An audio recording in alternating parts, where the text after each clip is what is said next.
지혜로운 사람은 어려운 길을 통해서 미래의 희망을 홍보하기를 결정한 사람이요. 어리석은 사람은 지금 당장의 행복을 위해서 미래를 꿈같이 버리는 사람입니다. 선생님도 옛날에 젊었을 때 그런 생각 했겠나요? 안 했겠나요? 청춘 시대는 한 번밖에 없는데 어떤 길을 택했겠느냐 이거예요. 지혜로운 사람이 택해야 할 길을 택하는 것입니다. 그래가지고 가는 데는 내가 행복할 수 있는 길을 택하느냐, 나라가 행복할 수 있는 길을 택하느냐, 세계가 하나님이 행복할 수 있는 길을 택하느냐, 높은 차원에 비례해가지고 그 인격의 가치라든가 역사를 지배하는 인간상이 달라지는 거예요. 이제 20여일 후에 맞게 되는 이민년, 여기 모인 여러분은 정성과 간절한 기도로 전 세계 종교인들과 함께 마음을 모아 하늘 부모님이 실체적으로 행차하실 수 있는 하늘의 권세를 드러내야 합니다. 그래서 이 민족이 세상을 체리할 수 있는 환경권을 만드는 데 있어서 책임을 다하여 진정으로 행복한 평화 세계를 이루어야 합니다.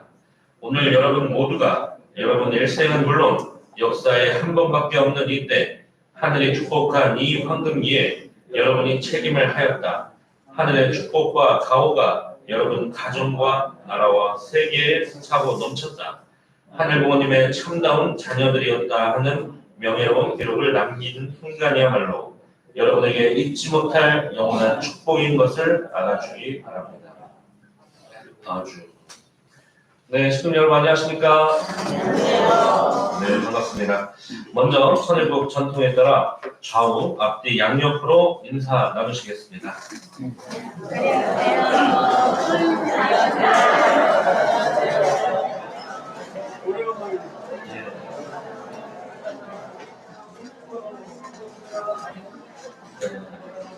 추석은 잘 세셨는지 서로 물어보시기도 하시고.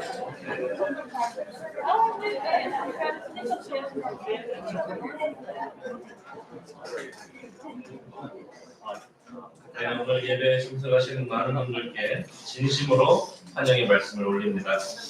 지난 한 주간도 하늘 부모님의 가호 아래 평안하셨습니까? 네. 추석은 잘 세셨습니까? 네, 역대 최고로 더웠던 추석이었던 것 같습니다. 추석인데도 제가 새벽에 너무 더워서 일어나서 보니까 체감 온도가 31도더라고요. 무슨 여름이 아직도 안 온 것 같은 느낌이었는데 야, 어제는 또 얼마나 추웠는가. 감기 조심하셔야 되겠습니다. 오늘도 마스크 하고 오신 분들 많은데요. 네, 건강관리에 유의하시기 바랍니다. 지난주 예배 시간에는 나누는 행복을 통해 우리 추석절에는 참사랑을 가득 채워오자고 말씀을 드렸는데요. 추석 때 어떻게 사랑을 많이 나누셨습니까? 네. 사랑을 나누셨습니까? 아니면은 잔소리를 나누고 오셨습니까? 아니면 찔리는 분들이 많이 계십니다. 네, 나누면 채워집니다. 많은 참사랑을 나누시고 돌아오셨기를 바랍니다. 지난번엔 추석절은 수확의 풍요를 기원하는 제사의 날이라고 말씀을 드렸습니다. 가을에 풍요로운 수확은 추운 겨울절기를 이겨낼 수 있는 힘을 준다고 하였습니다. 그렇게 참 부모님께서는 가을에는 생명력을 가질 수 있는 새 생명, 새로운 사랑을 중심 삼은 새로운 주의와 사상, 즉 관을 가져야 한다고 말씀하셨습니다.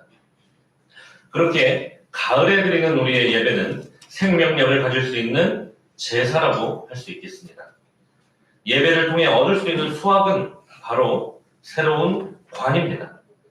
예배를 통해서 지식을 얻어가는 것이 아니라 세상을 새롭게 바라볼 수 있는 관, 눈을 가지고 가야 합니다. 아주? 어제는 교회에서 참부모론 강의가 있었습니다. 많은 분들이 참석한 가운데 우리 전도사님께서 강의를 해주셨습니다. 수고해주신 우리 전도사님과 또 바쁘신 가운데도 교육에 참석해주신 모든 분들께 진심으로 감사를 올립니다. 한 번에 모든 내용들을 받아들이고 소화하고 이해하기는 쉽지 않을 것입니다. 그렇기 때문에 앞으로 참부모론 교육을 더욱더 정기적으로 실시하고 이 6강좌를 좀 더 세밀하게 다룰 수 있는 심화 과정을 지속하도록 하겠습니다. 아직 한 번도 참부모론 강의를 듣지 못했던 분들이 계신다면 다음번 교육에는 꼭 참여해 주시기를 바랍니다. 그리고 어제는 아침 9시에 가평으로 출발했습니다. 통일준비 국민위원 교육이 참사랑회를 중심으로 진행이 됐습니다. 오전에는 한국종교협의회 이현영 회장님께서 정말 재밌고 유쾌한 강의를 해주셨습니다. 그 강의가 정말 많이 와닿아서 우리 참사랑회 회원분들도 정말 적극적으로 또 호응을 해주셔서 매우 또 즐거운 시간이 됐던 것 같습니다. 점심 식사 이후에는 베고니아 세정원에 가서 아름다운 꽃도 보고 새도 보고 관람도 하고 왔습니다. 사실 어제는 새벽부터 비가 많이 내렸습니다. 그런데 이제 오전에는 저희가 교육을 받고 이제 베고니아 세정원을 보러 가는 오후가 되니까 이제 비가 싹 그치고 또 관람하기에 너무나도 좋은 온도가 되었습니다. 사실 어제도 많은 팀이 왔다 갔는데 대부분 다 오전에 이제 베고니아를 보고 갔다고 하더라고요. 그래서 비가 많이 와가지고 많이 혼났는데 오후에 본 팀은 우리 하나였습니다. 네.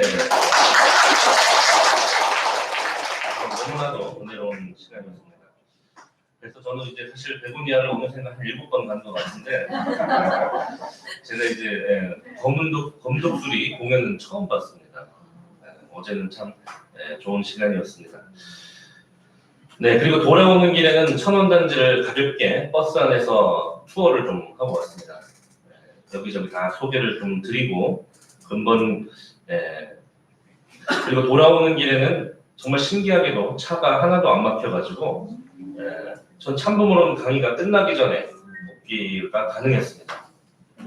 네, 근본 교육에 참석한 우리 참사랑의 회원분들 중에 많은 분들이 우리 팀 이름처럼 참사랑을 가지고 앞으로도 예배에 함께하고 인류 평화와 남북 통일을 위한 대열에 함께 합류해 나갈 수 있도록 응원과 격려의 박수를 부탁드립니다.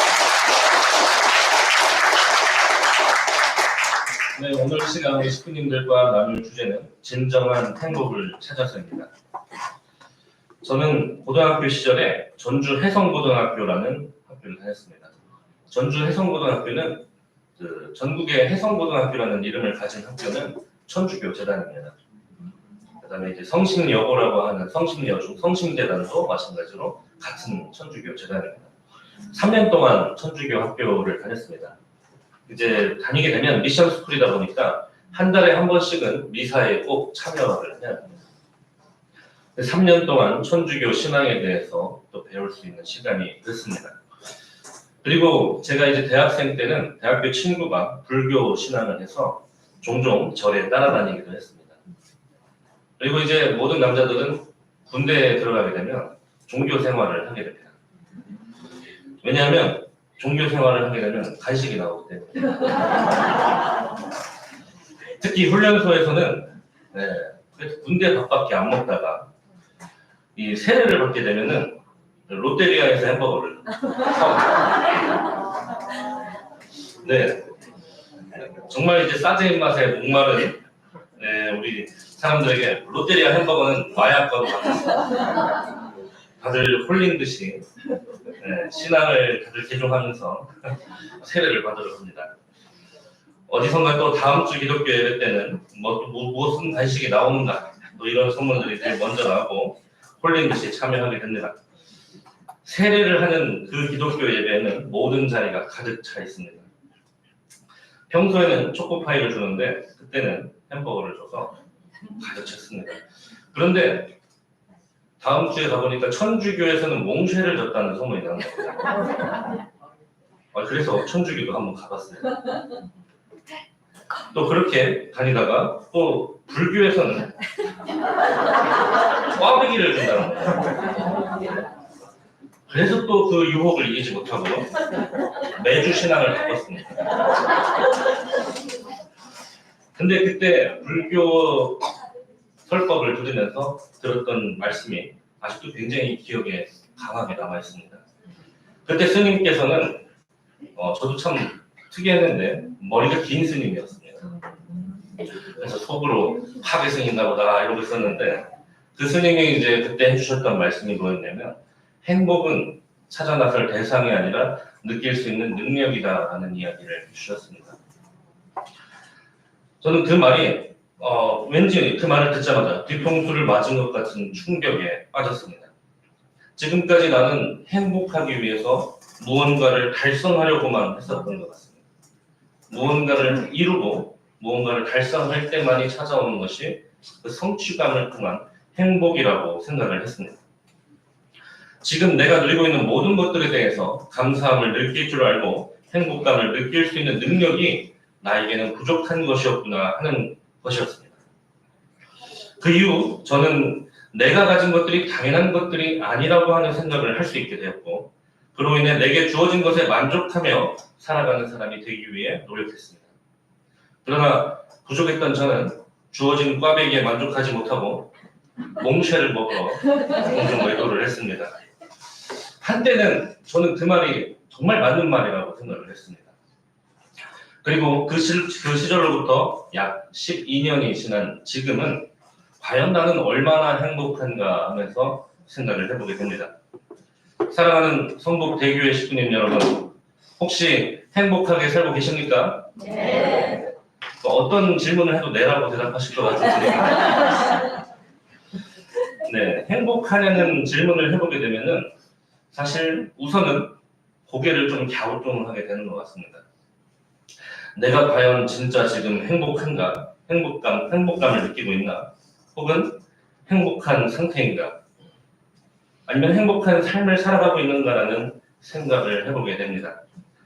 우선적으로 사실 행복이라고 하는 것이 뭔지 잘 모르겠습니다. 행복하냐라고 했을 때 행복하다라고 대답하면 왠지 조금 더 행복해지는 기분이 들기도 합니다. 그래서 일반적으로 학자들이 이야기하는 행복의 3단계가 있습니다. 그 3단계에 대해서 이야기를 나눠보겠습니다. 제 1단계의 행복은 감정으로 느끼는 것이라고 합니다. 내가 기쁘고 즐거움을 느끼게 되면 그것이 바로 1단계의 행복이라고 합니다. 이런 느낌은 내가 원했던 것들이 이루어졌을 때 생긴다고 합니다. 즉, 내가 지금 왠지 모르게 기분이 좋다 하게 되면 1단계의 행복을 느끼고 있는 것이라고 학자들은 말하고 있습니다. 2단계 행복은 살면서 느낀 즐거움과 고통을 비교해보고 장기적으로 봤을 때 이제 플러스 마이너스를 더해보니까 내 삶이 조금 더 만족스럽구나라고 평가하는 것을 의미합니다.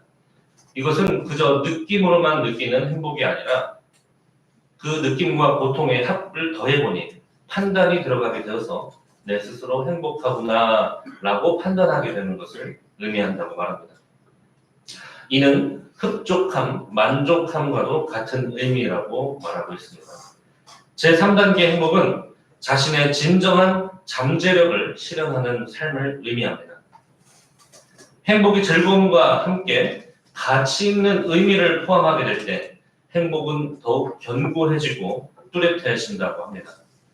이때 행복의 의미에는 목적의식이 포함이 되어 있습니다. 따라서 3단계 행복은 의미 있는 삶을 산다는 것을 이야기하고 오랫동안 지속되는 기쁨을 느낄 수 있다고 말합니다. 우리 모두는 자신이 중요하다고 느끼고 싶어 합니다. 그리고 스스로 변화를 만들어낼 수 있다고 희망을 갖고 싶어 합니다. 사람은 감정과 생각, 행동을 숙고하는 능력이 있고 더 나아가 영성을 가지고 있는 존재이기 때문에 사람은 삶의 의미를 부여하는 목적의식을 갖고 있다고 합니다. 이 목적의식은 자신에게는 의미가 있어야 하고 사회와는 조화를 이뤄야 합니다. 또한 의미 있는 삶을 살기 위해서는 사회적 기준과 기대에 맹목적으로 따르기보다는 자기 자신에게 의미가 있는 자발적 목적을 가져야 한다고 말하고 있습니다. 대신 사람은 사회의 존속과 질서를 위해 필요한 최소한의 조건을 충족시켜야 하기 때문에 사회와의 조화도 매우 중요한 것이라고 말하고 있습니다. 그래서 정말 행복한 사람이라고 부를 수 있는 사람들은 내가 사회에 기여하고 있구나 라는 것을 느낄 때 진정 행복한 사람이 될 수 있다고 말하고 있습니다. 식구님 여러분은 과연 몇 단계의 행복을 우리는 추구하고 있습니까? 1단계 행복이 무조건 나쁘다는 이야기가 아닙니다. 그러나 우리가 진정한 행복을 찾아서라고 하는 오늘 주제처럼 내가 지금 추구하고 있는 행복, 그리고 나는 과연 지금 진정으로 행복한가를 되돌아보는 시간이 되기를 바랍니다.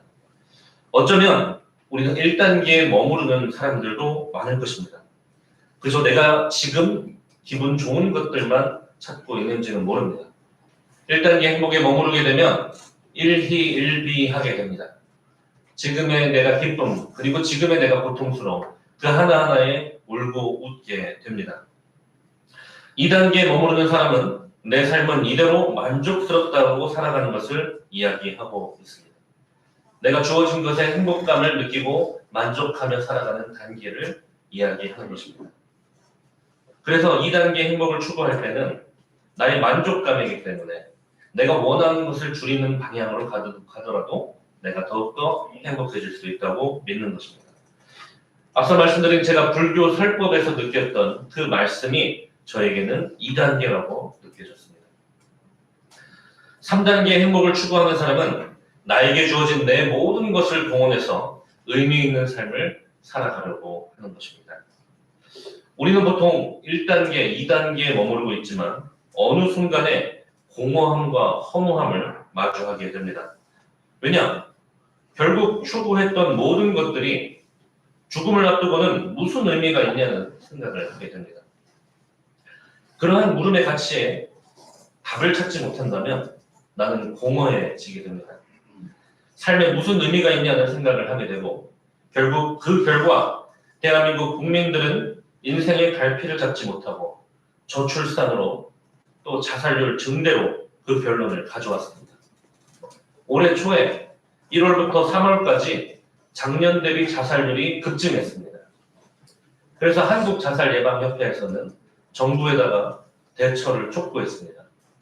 지금 이상하리만큼 자살률이 늘어나고 있는데 정부에서 대책을 취해 주기를 바란다는 이야기였습니다. 대한민국은 지금 자본주의 사회가 극도화됨에 따라서 경쟁이 심화되고 그 경쟁 속에서 도태된 사람들은 내 삶에 과연 무슨 가치가 있냐라는 생각을 하게 된다는 것입니다. 인간은 가치를 쫓는 존재이기 때문에 이렇게 살아서는 진정한 행복에 도달할 수 없는 것입니다. 평화학자인 요한 갈퉁 박사에 대한 이야기를 나눠보도록 하겠습니다. 이분은 평화에 대해서 두 가지로 나눠서 이야기를 합니다. 첫 번째는 소극적 평화고 두 번째는 적극적 평화입니다. 소극적 평화는 현재 폭력과 전쟁이 없는 상태를 의미합니다. 그래서 지금 대한민국은 현재 휴전 상태이기 때문에 지금 평화롭다라고 말하고 있는 것입니다. 내가 지금 당장 문제가 없기 때문에 내가 지금 당장 고통스러움이 찾아오지 않기 때문에 평화롭다고 여기는 모습입니다. 그러나 식구님 여러분 어떻습니까? 휴전했다고 해서 과연 진정한 평화가 왔습니까? 휴전했지만 어제도 그저께도 쓰레기 풍선들이 날아오고 있습니다. 그 평화는 일시적일 뿐입니다. 그리고 적극적인 평화는 다릅니다. 갈등이 없을 뿐만 아니라 그 안에 정의와 공정함 그리고 사랑이 가득 찬 상태를 말하고 있습니다. 소극적 평화는 억압된 갈등을 의미할 수 있지만 적극적 평화는 화해와 회복, 서로를 향한 배려와 나눔을 포함합니다. 이러한 평화는 갈등을 근본적으로 해결하고 모든 이들이 존엄성을 인정받는 상태를 추구합니다. 그러면서 요한 갈퉁 박사는 소극적 평화에서 만족할 것이 아니라 적극적 평화를 이루어내야 한다고 말했습니다.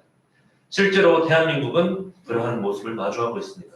우리는 평화로운 것 같지만 사실 전 세계 대부분의 나라에서 여행 위험 국가 중에 하나입니다. 언제 전쟁이 날지 모른다는 겁니다. 그래서 대한민국은 수출을 할 때 코리아 디스카운트라는 말이 있습니다. 대한민국의 제품들은 제값을 받지 못한다는 말입니다. 왜냐? 곧 전쟁이 나서 어떻게 될지 모르는 나라에 함부로 투자를 하겠냐는 말입니다. 예를 들자면 우리가 현재 지금 우크라이나에서 잘 되고 있는 기업에 투자할 생각이 들겠습니까? 지금 전쟁 중이기 때문에 우리는 그렇게 생각하지만 현재 우리는 전쟁 중이 아니고 고통이 없다고 생각할지는 모르겠지만 해외에서는 그렇게 보지 않는다는 것입니다. 사실 우리는 가만히 서 있고 아프지 않다고 느끼고 있을지 모르겠지만 이미 많이 두들겨 맞고 있는 겁니다. 우리의 모습은 어떤지 한번 여기서 생각을 해보게 됩니다. 작년에 제 엄지발가락에 작은 사마귀가 하나가 났었습니다. 그런데 별로 아프지 않으니까 가만히 놔뒀습니다. 그리고 살다 보니까 어느샌가 그 사마귀가 조금 커져서 가끔 어떤 모습으로 발을 디딜 때 그 사마귀가 아파왔습니다. 그래서 그렇게만 안 걸으면 되겠구나 하고 걸었습니다. 그러다 보니 어느샌가 사마귀가 너무 커졌습니다. 아시는 것처럼 사마귀는 번식이 굉장히 잘 됩니다. 그래서 그제서야 이제 저는 병원에 가가지고 사마귀 때려왔다 그랬더니 왜 이제서야 왔냐고 혼났습니다. 네, 한번 혼나고 나니까 가기가 싫더라고요. 의사들은 혼내면 안 되는데. 네, 어찌됐든 식구님 여러분, 어쩌면 내가 지금 당장 불행하다고 느껴지지 않기 때문에 어쩌면 적극적 행복을 우리는 소극적 행복의 단계에서 만족하고 있는 것은 아닌지 모르겠습니다. 지금 내 상태를 행복감으로 느껴야 된다라고 하는 어떤 현재 안주하는 그런 말들 속에서 어쩌면 우리는 진정한 행복을 놓치고 있는지도 모르겠습니다. 어쩌면 내가 느낄 만큼의 폭력과 전쟁이 없기 때문에 내가 불행하지 않다고 자위하며 행복한 삶을 포기한 것은 아닌가 생각해 보게 됩니다. 저도 20대 시절에는 형용할 수 없는 아득한 공허함에 몸부림쳤던 적이 있습니다. 이렇게 사는 것이 다 무슨 의미가 있는지 모르겠다고 생각했던 때가 찾아왔습니다. 어차피 죽어서 다 사라질 것들이라고 한다면 도대체 무슨 의미가 있고 나는 과연 앞으로 어떻게 살아야 하는가를 고민하기로 했습니다. 그리고 결국 자본주의 속에 찌들은 생각을 하게 되면서 모든 행복은 돈에서 온다라고 하는 생각에 다다르기로 했습니다. 그러고 나니 이미 나는 너무나도 잘못 살아온 것 같은 황망함에 빠지기도 했습니다. 세상을 바라보게 되면 이미 나와 같은 나이에 너무나도 성공한 것 같은 사람들도 있고 재벌집 도련님으로 태어나서 금수저, 심지어는 다이아 수저, 백금수저라는 이야기까지 있습니다만 그런 수저를 물고 태어나서 편하게 살아가는 것만 같은 사람들도 있습니다. 그들과 비교하니 나는 행복해질래야 행복해질 수 없는 존재같이 느껴지기도 했습니다. 결국 돈을 벌고 세상을 살아간다라고 하는 것은 행복해지기 위해 사는 것이 아니라 그저 삶을 버텨내는 것에 불과한 것이 아닌가 하는 결론에 다다르게 됐습니다. 그렇다면 도대체 우리가 사는 의미는 무엇입니까? 그런 생각을 갖게 되면 우리의 삶의 무게도 생의 무게도 가벼워질 수밖에 없습니다. 저는 어렸을 적 집이 무척 가난했습니다. 돈이 있으면 행복할 것이라고 생각하게 되었습니다. 그리고 저는 저에게 원했던 충분한 돈이 생겼을 때 그리고 6가족이 함께 먹고 살던 그때 저희 아버지의 월급은 2자릿수에서 6배가 넘게 변했습니다. 그래서 저는 전보다 더욱 우리 가정이 행복해질 거라고 믿었습니다. 하지만 우리 가정은 전혀 행복해지지 않았으며 가정의 불안은 더욱 깊어졌습니다. 심지어 오랜만에 집에 전화를 걸었더니 동생들이 부모님에게 폭력을 행했다는 소식도 듣게 됐습니다. 그런 이야기를 들으면서 돈이면 모든 것이 다 이루어질 수 있고 행복해질 수 있다고 믿었었는데 도대체 어떻게 살아야 하는지 방황하던 그 시기에 저는 가정연합의 원리를 만나게 됐습니다. 그리고 그 가르침대로 살아오신 참부모님을 만나게 됐습니다. 저는 가정연합의 축복가정의 자녀로 자라왔지만 우리의 축복가정 자녀들도 이 만남이 없어서는 신앙을 할 수 없는 것입니다. 참부모님 말씀, 아까 이제 본문에서 보셨던 말씀의 한 구절입니다. 지혜로운 사람은 어려운 길을 통해서 미래의 희망을 품고 가기를 결정한 사람이요. 어리석은 사람은 지금 당장의 행복을 위해서 미래를 꿈같이 버리는 사람이라고 말씀하셨습니다. 참 아버님께서는 지혜로운 사람은 어려운 길을 통해서 미래의 희망을 품고 가기를 결정한 사람이라고 말씀하셨습니다. 그리고 어리석은 사람은 지금 당장의 행복을 위해서 미래를 꿈같이 버리는 사람이라고 하셨습니다. 꿈 많던 대학생이었던 저는 대학을 졸업하고 3년 뒤 친구들에게 전화를 해봤습니다. 지금 어떻게 사느냐, 얼마나 행복하게 사느냐라고 물어봤을 때 99%의 친구들이 그냥 뭐 사는 거지 뭐, 어쩔 수 없지 뭐, 다 그렇게 사는 거 아니겠어? 라고 대답을 했습니다. 한때는 행복하기를 꿈꿨던 친구들이 불과 3년도 안 되는 사이에 너무나도 시니컬하게 냉소적으로 변한 모습을 바라볼 수가 있었습니다. 그리고 마치 꿈 이야기를 하고 미래를 이야기하고 희망에 대한 이야기를 하는 것이 세상 물정 모르는 순진한 사람으로만 느껴지기도 했습니다. 참 아버님께서는 지혜로운 사람이 택해야 할 길을 택했다고 말씀하셨습니다. 눈앞에 행복을 놔두고 어려운 길을 택한 사람들이 때로는 바보 같다는 소리를 듣고는 합니다. 왜 불확실한 미래를 쫓느냐는 말입니다. 눈앞에 당장 있는 마시멜로우를 먹는 것이 아니라 왜 마시멜로우를 하나 더 준다는 불확실한 약속을 믿고 기다리고 있느냐는 말입니다. 그러나 그 길이 옳은 길이라는 것을 알게 되면 포기할 수가 없는 것입니다. 참부모님의 생애를 만나고 원리를 만난 저는 확신이 생겼습니다. 어려운 길이지만 희망을 품고 가기를 결정할 수 있었습니다. 아시는 분들은 아시겠지만 저는 대학 시절 공대 학사를 했습니다. 신소재 공학 전공을 4년을 했습니다. 그리고 대학교 4학년 때 저는 과감하게 진로를 바꾸게 됐습니다.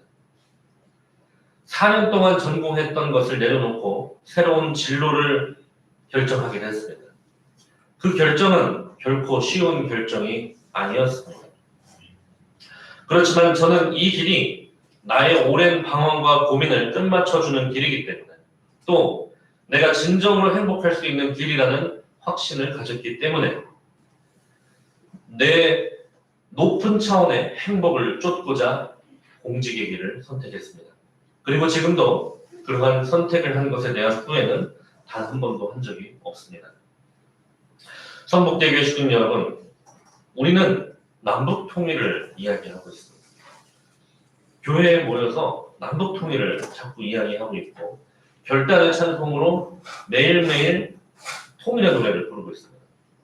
예배 시간에 뭔 통일의 노래냐 하시는 분들도 계십니다만 우리는 하나님을 찬양하는 것만이 아니라 하나님이 원하시는 세상을 만들어가야 되겠다는 결심을 갖고 있기 때문에 우리의 신앙이 내적인 나의 다짐으로만 끝나는 것이 아니라 나의 만족에서 끝나는 것이 아니라 그 실현을 위해서 살아가고 있기 때문에 우리는 통일의 노래를 부르는 것입니다.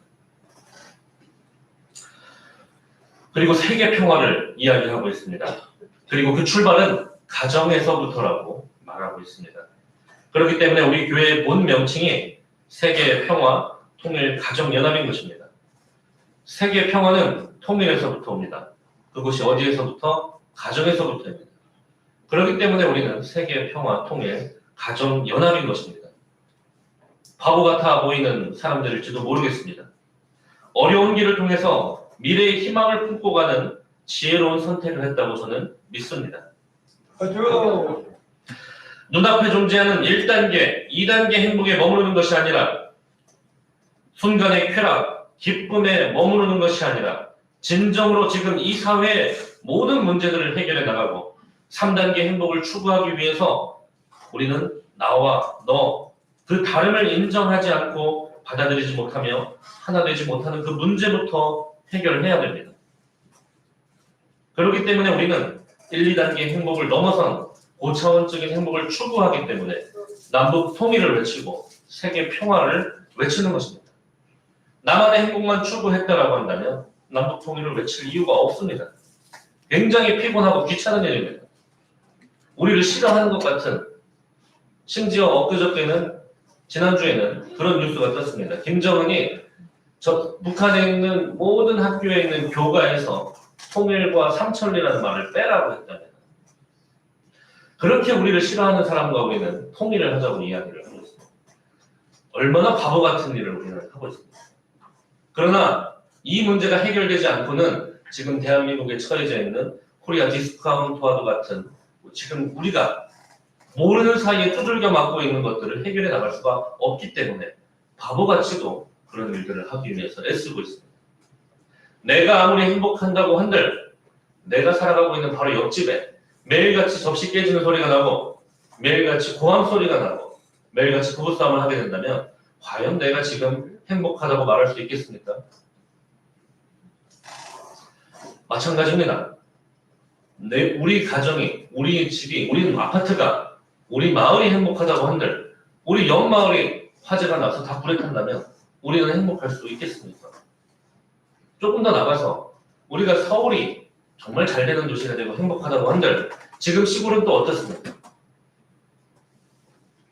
불법 체류자들이 지금 판치는 한국 가운데 범죄를 저지르더라도 잡을 수 없는 상황들이 펼쳐진다고 한다면 그 일들이 과연 우리에게 영향이 없겠습니까?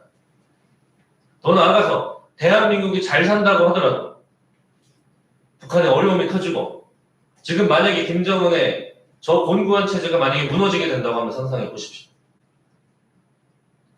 전 세계적으로 ODA 사업이라는 것이 있습니다. ODA 사업은 선진국들이 어려운 나라들을 도와주는 사업입니다. 참 어머니께서 가장 관심이 많은 사업이시기도 합니다. 그래서 상투메 프린시피아와 같은 나라에 의료 지원을 나가셨던 것이지 않겠습니까? 그렇게 의료 지원 나가고 봉사활동 나가는 이유가 무엇입니까?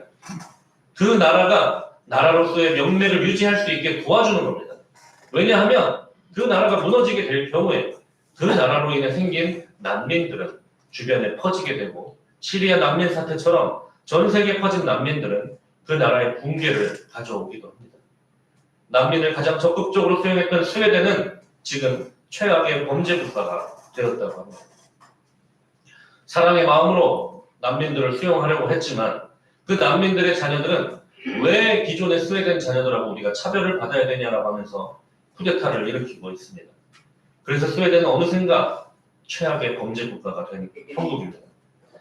그렇게 우리가 추구하고자 하는 1단계, 2단계 행복이 결국 진정으로 내가 행복할 수 없다는 결론에 다다르게 됩니다. 지금 내가 현재 기분 좋은 것들만 선택하고 지금 나의 주어진 것에만 만족해서는 우리가 진정으로 행복할 수 없다는 것입니다. 그리고 그로 인해 받아들이게 될 그 역사를 받아들여야 할 우리의 후대들은 또 어떻습니까? 그렇기 때문에 우리는 바보같이도 세계 평화와 남북 통일을 위해서 움직이고 있는 것입니다. 그렇다면 방금 말씀드린 것처럼 너와 나, 우리의 다름을 어떻게 받아들이고 살아가게 만들어야 되겠습니까? 저는 그 방법이 참부모님께서 가르쳐 주신 것이 바로 인류 역사 이래 언제라도 존재했던 공동체이며 무엇보다 끈끈하고 강력한 공동체, 그것이 바로 무엇입니까? 누가 인위적으로 만들지 않더라도 생겨난 공동체, 그것이 무엇입니까? 무엇일까요? 가정입니다. 가정은 누가 만들려고 해서 만든 게 아닙니다. 만들어진 겁니다. 그리고 태어난 자녀들을 바라보면 사랑해야 되겠다는 생각 이전에 앞서서 사랑하게 됩니다. 자동적으로 끈끈해지고 자동적으로 사랑하게 됩니다. 그렇기 때문에 참부모님께서는 가정에서부터 그 모든 사랑이 출발해야 되고 그 가정이 확대된 것이 공동체가 돼야 된다고 말씀하셨습니다. 그렇기 때문에 이 나라의 대통령도 가정의 확대된 입장에서 보게 되면 전 국민을 사랑하는 부모의 입장에 서야 된다고 말씀하셨던 것입니다. 기업의 총수는 어떻습니까? 직원들을 그저 써먹는 입장에 있는 것이 아니라 직원들을 사랑하는 부모의 입장에 서야 된다고 말씀하셨습니다. 그렇다면 직원들은 부모를 사랑하는 효정의 마음으로 사장을 또 모실 줄 알아야 된다고 말씀하셨던 것입니다. 가정은 어떻습니까? 다툼이 있어도 다음날 다시 웃고 이야기 나눌 수 있습니다. 분명히 어제 저녁에 엄마랑 싸웠는데 다음날 아침에 일어나서 엄마 아침밥 뭐야? 라고 말하면서 또 새로운 대화를 시작할 수 있습니다. 물론 이제 너무 화가 나면 밥이 안 차려져 있을 수도 있지만 그럼에도 불구하고 포기하지 않고 다시 살아날 수 있는 기회가 있는 것이 가정입니다. 그런데 가정을 벗어나면 어떻습니까? 한번 수틀리고 어긋나게 되면 다시는 안 볼 수도 있습니다. 그렇게 우리는 가정이 확대돼야 된다고 말씀하고 계신 것입니다. 이러한 믿음은 하나님과 인간이 부모 자식 관계라고 하는 믿음에서부터 출발하게 되었습니다. 그렇기 때문에 신과 우리가 한 가정이라는 것입니다. 창세기 1장 27절에 보게 되면 하나님이 자기 형상, 곧 하나님의 형상대로 사람을 창조하시되 남자와 여자를 창조하시고라고 말씀하셨습니다. 하나님을 닮은 남자와 여자라고 했습니다. 가장 닮은 존재가 누굽니까? 교회 오시면서 저희 아들, 딸들을 보시겠습니다만 누굴 닮았습니까? 가족입니다. 부모를 닮습니다. 그렇다면 하나님의 형상대로 창조된 남자와 여자는 어떤 존재입니까? 부모의 입장에선 자식과도 같은 것입니다. 배 아파서 낳은 자식이 아닐지는 모르겠습니다만 그럼에도 불구하고 자식인 것입니다. 나를 가장 닮게 만든 존재이기 때문에 신과 인간은 부모 자식 관계이며 가족 관계이며 뗄래야 뗄 수 없고 자동적으로 살아날 수밖에 없는 끈끈한 공동체라고 하는 것을 우리는 믿고 있는 것입니다. 그래서 저희는 진정한 믿음은 무엇으로 나타나야 되겠습니까? 바로 나는 참부모를 통해 하나님의 사랑과 생명과 혈통을 상속받은 자녀로서 나는 참부모님을 통해 하나님과 혈통적으로 연결되어 있으며 분리될 수 없다는 믿음을 가지는 것이 진정한 믿음입니다. 그것이 바로 신을 부모로 모실 수 있고 내가 자녀가 된다는 것입니다. 그래서 우리는 효정에 대한 이야기를 많이 합니다. 효정이 무엇입니까? 신을 부모로 생각한다면 그 부모가 나에게 주는 사랑이 부모의 사랑이라고 한다면 보답해드리는 사랑이 무엇입니까? 효도입니다. 그래서 우리는 효하는 마음, 효정을 우리는 이야기하고 있습니다. 그래서 진정한 믿음은 효도로 나타나야 합니다. 그리고 그 진정한 믿음의 결과는 그 사랑에 보답하는 효도로서 우리가 신앙을 해야 된다고 말하고 있는 것입니다. 네, 그렇기 때문에 우리는 한 가족으로 연결되는 것입니다. 단순히 가정연합으로 개종을 시키는 활동을 하는 것이 아닙니다. 밀린고 천주교 대주교는 우리 한국의 성마리아 음식군님과 축복을 받았습니다. 이렇게 말씀하십니다. 저는 개종을 한 것이 아닙니다. 저는 매일 계속해서 미사를 올릴 것입니다. 2001년 5월 17일 저는 마리아 성과 축복 결혼을 했습니다. 그녀는 너무 사랑스럽고 신앙심 깊은 주님의 종입니다.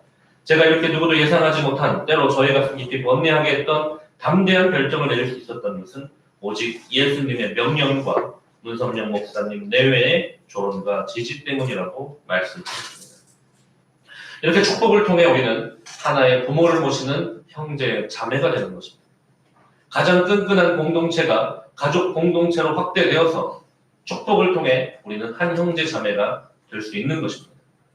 오늘날의 세상은 인종 문제, 종교 문제, 사상 문제, 문화의 벽, 국경선 등 예측할 수 없는 많은 문제들이 있는데 하나님은 인류 한 가족을 이루어 평화로운 지상 천국을 원하고 있다고 말씀하십니다. 그렇기 때문에 이상적인 평화 세계를 이루기 위해서 교차 결혼을 시켜주시는 것입니다. 우리는 그래서 참 부모님으로부터 축복을 받아 한 하늘 부모님을 모시는 효정의 자녀가 되자는 모든 인류는 한 형제 자매가 되자는 운동을 펼치고 있는 것입니다. 그것이 바로 축복 운동입니다. 그리고 그 길만이 인류 창조 이래 바라신 바를 단 한 번도 달성하지 못하고 외롭고 괴로운 길을 걸어가신 하늘 부모님의 한을 해방시켜 드릴 수 있는 길이라는 믿음을 갖고 있는 것입니다. 그렇게 지금까지 수많은 통일가의 선배님들이 걸어오신 길은 바보 같아 보이는 길이지만 나 개인의 행복만이 아니라 가정의 행복을 넘어서 하나님이 행복할 수 있는 길이었고 결심하고 걸어온 길입니다. 이 길을 왜 선택했습니까? 지혜롭기에 선택하고 걸어간 길이라고 말씀하셨습니다. 어렵지만 희망을 품고 걸어갈 수 있었다고 말씀하셨습니다. 하나님은 부모라는 믿음을 가지고 그 부모가 바라시는 지상 천국을 이루기 위해 우리는 살아가고 있는 것입니다.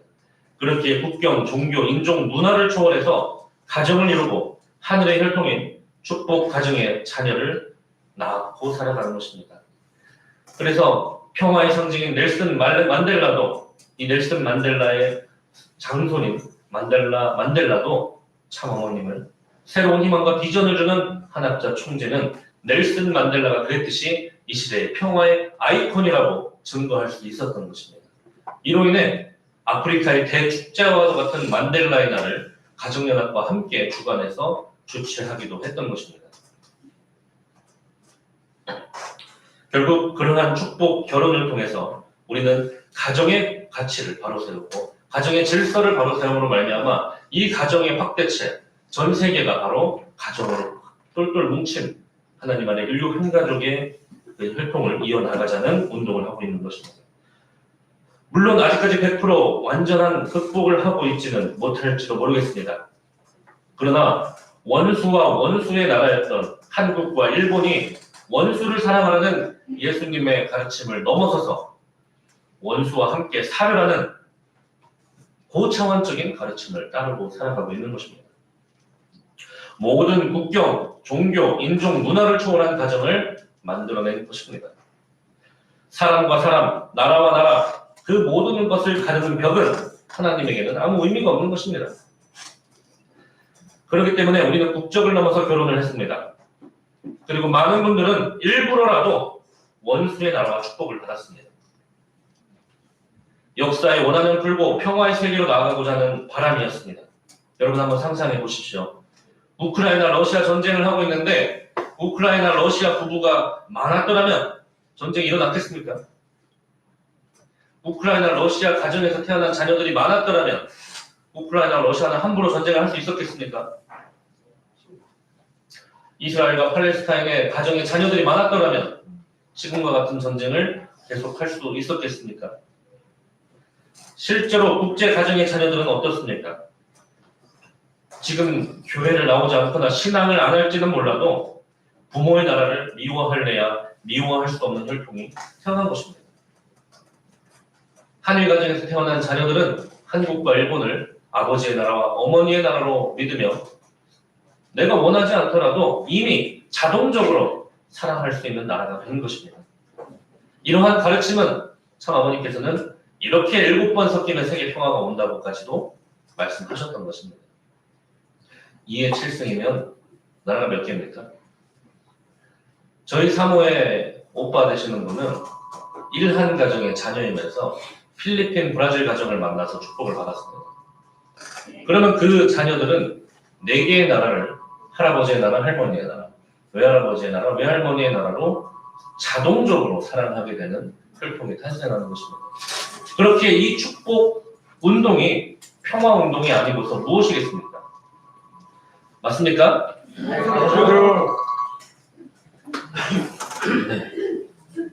그 길을 가는 것이 바로 우리의 부모님의 삶이고 축복 가정들의 삶입니다. 그리고 수천 대의 후손으로부터 우러러볼 수 있는 평화의 조상으로 남아지기를 바라시는 참 부모님이십니다. 그렇게 후손 대대로 영생하기를 바라는 부모님이십니다. 종으로 얽혀있는 역사를 제세시에 횡으로 풀어야 하는 사명을 가지고 있기에 우리의 이 존재 목적이라는 믿음을 가지고 언제 어떤 자리에서도 행복감을 느끼고 살아갈 수 있는 목적의식을 심어주신 것이 바로 참 부모님이십니다. 사랑하는 성북대교회 주민 여러분, 우리는 하늘 부모님 아래 인류 한 가족을 외치고 있습니다. 가능할 것 같으십니까? 네. 저는 어린 시절에 우리 교회가 마치 공상과 망상에 빠져 있다고 생각했습니다. 말도 안 되는 소리를 하고 있다고 생각했습니다. 저는 정글과 같은 남중, 남고, 공대, 군대를 나왔습니다. 남자들만 있다 보니까 정글같이 매일 싸우고 주먹 다짐을 했는데 하나님 아래 인류 한 가족이라면 우리 클래스룸에서도 하나가 되지 못하는데 말도 안 되는 소리라고 생각했습니다. 그러나 이제는 다릅니다. 저는 진짜 가능하다고 생각했기 때문에 공대 4년의 전공을 버렸습니다. 가능하다고 생각하고 끊임없이 의심하고 계산했기 때문에 이제는 믿고 가고 있습니다. 그리고 그 길을 걷는 과정이 비록 어려운 길이지만 옳은 길이기에 진정으로 행복해지기 위한 길이라는 믿음을 갖고 걷고 있는 것입니다. 믿습니까? 그리고 잠시 쉬셨더라도 이 자리에 있는 모든 분들이 함께 그 길을 걸어갈 수 있다면 우리는 성북구에서부터 이곳에서부터 변화는 일어날 수 있습니다. 동의하십니까? 천일 성전이 봉헌됨으로 말미암아 이제 하늘 부모님께서 직접 지상에서 치리하시는 역사가 벌어지게 됩니다. 그렇게 되면 전 세계 청년들은 어떻게 해야 할까요? 하늘 부모님이 섭리하실 수 있는 환경권을 넓혀드려야 하겠습니다. 본래 타락하지 않은 창조 이상 세계에서 하늘 부모님이 우리와 함께 사실 수 있도록 환경을 만들어 드립시다. 여러분은 참 행복한 세대입니다. 지상에서 참 부모와 함께 하고 있기 때문입니다. 행복을 더 크게 키우는 축복의 청년들이 되기를 바랍니다. 이제 여러분으로 말미암아 더 많은 친구와 형제가 전 세계적으로 불어나기를 축원합니다. 아주 참 어머니께서는 우리에게 참 행복한 세대라고 말하고 계십니다. 동의하지 못할 분들도 계실 수 있겠습니다. 우리는 매일같이 너무나도 힘든 길을 걷고 있는 것 같습니다. 세상에서 볼 때는 바보 같아 보이는 길을 걷고 있을지도 모릅니다. 누군가는 이단이라고 이야기하고 누군가는 시비를 겁니다. 그러나 인류 역사 이래 이러한 꿈을 가지고 전 세계 문제를 해결하려 하셨던 분이 또 누가 있습니까? 오히려 그러한 꿈을 가질 수 없는 상황이야말로 진정으로 불행한 상황이라고 이야기할 수 있겠습니다. 참 부모님이 계실 때야만이 우리는 그러한 꿈을 쫓아 같이 살아갈 수 있는 것입니다. 그러한 가르침을 주시고 그렇게 살아오셨기에 우리는 그 모습을 보며 희망을 느낄 수 있었던 것입니다. 그저 방황하던 영혼이 꿈을 가지고 희망을 갖고 의미 있는 3단계 행복을 추구할 수 있었던 것입니다. 식구님 여러분, 천원궁 천일성전 입궁의 그날이 203일 앞으로 다가왔습니다. 참 어머니께서는 가슴 설레고 벅차다고 하셨습니다. 저는 그 천원궁 천일성전 입궁의 그날이 결코 신비롭고 성스러운 행사의 날로만 생각되지 않습니다. 보이지 않는 영적 세계에서의 변화로만 저는 생각하지 않습니다. 그토록 오랜 기간 꿈꾸오신 참부모님의 꿈이, 하늘부모님의 꿈이 실체로 출발되는 날이 될 것입니다. 실체적으로 많은 변화들을 추구해 나갈 것입니다. 그 날로부터 시작되는 하늘부모님 안에 인류 한 가족의 대성업이 실체로 하나하나 드러나는 날을 저는 너무나도 설레는 마음으로 함께 고대하고 있습니다. 오늘로부터 6개월하고 23일입니다. 협회에서는 오늘로부터 제5차 40일 정성을 함께 드리자고 하고 있습니다.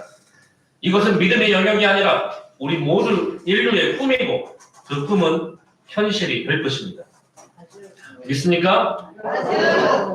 함께 맞이한 가을입니다. 이 가을에는 겨울을 넘기고 봄을 맞이할 수 있는 관을, 특히 오늘 이 시간 섭리관을 장착해야 됩니다.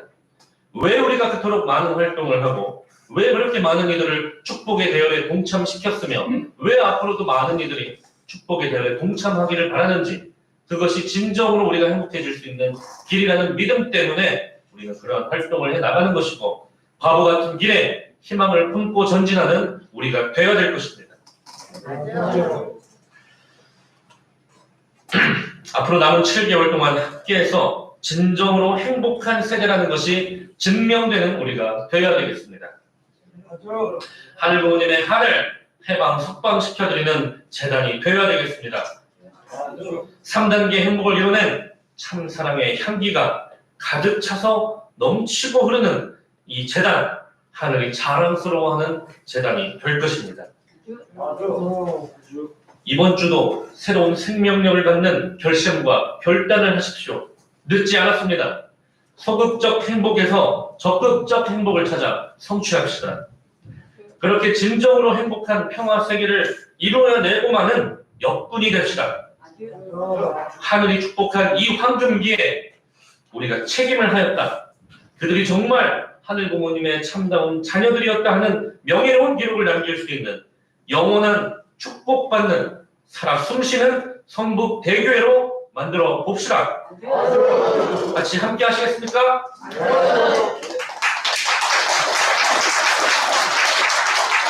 기도 올리겠습니다. 존귀하신 하늘 부모님, 사랑하는 천진 참 부모님, 어렵고 힘든 길이지만 진정으로 행복으로 나아갈 수 있는 길을 걸어가게 해주심에 진심으로 감사를 올리옵나이다.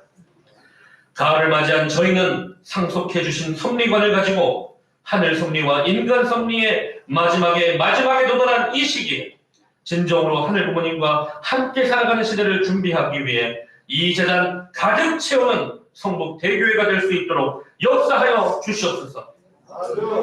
실체 시대, 실천을 통해서 실적을 만들라고 하셨습니다. 더 이상 조건 시대가 아니라고 말씀하셨습니다. 그렇게 앞으로 맞이할 천원공 입궁 시대는 지금까지와 완전히 다른 새로운 시대를 맞이하게 될 것임을 알고 앞으로 찾아올 태풍과도 같은 변화에 준비하는 성북대교회가 되어야 되겠습니다. 행복이 넘치는 성북대교회가 되겠습니다. 희망을 품고 가는 성북대교회가 되어야 되겠습니다. 저희들 참 어머님과 하나 되기 위해 천심원을 점침한 신령과 참부모론을 중심한 진리를 바탕으로 1세, 2세, 3세가 하나 되어 승리하는 성북대교회가 될 수 있도록 역사하여 주시옵소서. 그렇게 뜻앞에 희망찬 발걸음을 내디디며 세상의 모진 풍파에도 개의치 않고 나아가는 성북대교회 식구들이 될 것을 결의하고 다짐하며 이 모든 말씀 축복 중심가정 전국진의 이름으로 보고 드렸사옵나이다. 아멘.